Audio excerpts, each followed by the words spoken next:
네, 이렇게 개별 산업에 미칠 수출 규제 영향이 상당한데요. 그렇다면 우리 경제 전체적으로는 어떤 파급이 있을까요? 관련해서 취재 기자와 자세한 이야기 나눠보겠습니다. 안지혜 기자 나와 있습니다. 자, 안 기자. 아무래도 일본이 추가 보복을 하려는 품목들이 사실 뭐 우리 입장에서 의존도가 좀 높아서 소위 아킬레스건이 될 수 있는 품목들인데 네. 그렇게 되면 이게 우리 경제 전체에도 아무래도 악영향을 줄 수밖에 없겠죠. 그럴 수밖에 없을 것 같습니다. 앞선 보도에서도 보셨듯이 지금 일본의 추가 보복 영향권에 있는 산업들은 지금 우리의 주력 먹거리뿐만 아니라 앞으로 신성장 먹거리도 포함을 하고 있는데요.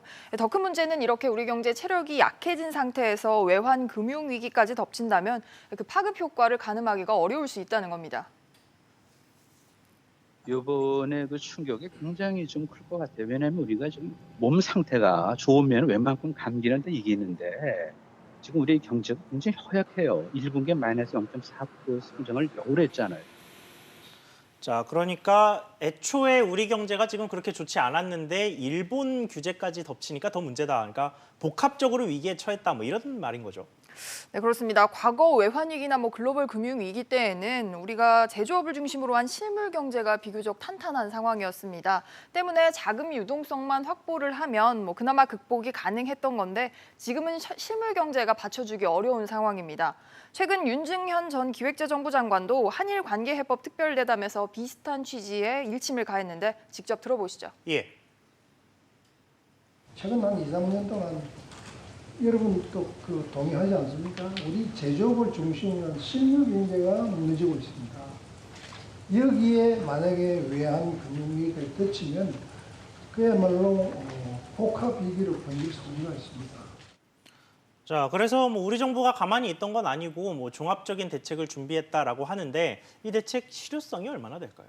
우선 얘기가 나오는 게 부품 국산화지 않습니까? 그런데 예. 실제로 대책이 완성품으로 나와봐야 알겠지만 이 소재 산업은 단기간에 국산화하기가 굉장히 어려운 분야입니다. 당장 비용을 투입한다고 해서 일본의 제품을 대체할 기술력을 갖추기는 굉장히 어렵기 때문인데요.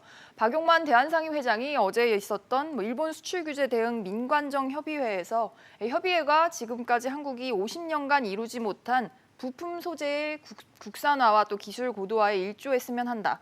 이렇게 강조한 것도 희망과 어려움을 동시에 표한 것으로 해석이 됩니다. 예. 더불어 이제 얘기가 되는 게 세제 지원이나 관세 분할 납부 지원 이런 방침들이 있는데 실제로 기업들이 이번 이제 2차 보복으로 입을 피해와 피해 규모와 비교를 해보면 지원 수준은 미미한 수준이 될 수 있습니다. 때문에 최종적으로 사태 정상화까지 우리 기업들이 버텨야 하는, 그러니까 감내하는 기간은 피할 수 없어 보입니다. 그렇군요. 안 기자 이야기 잘 들었습니다.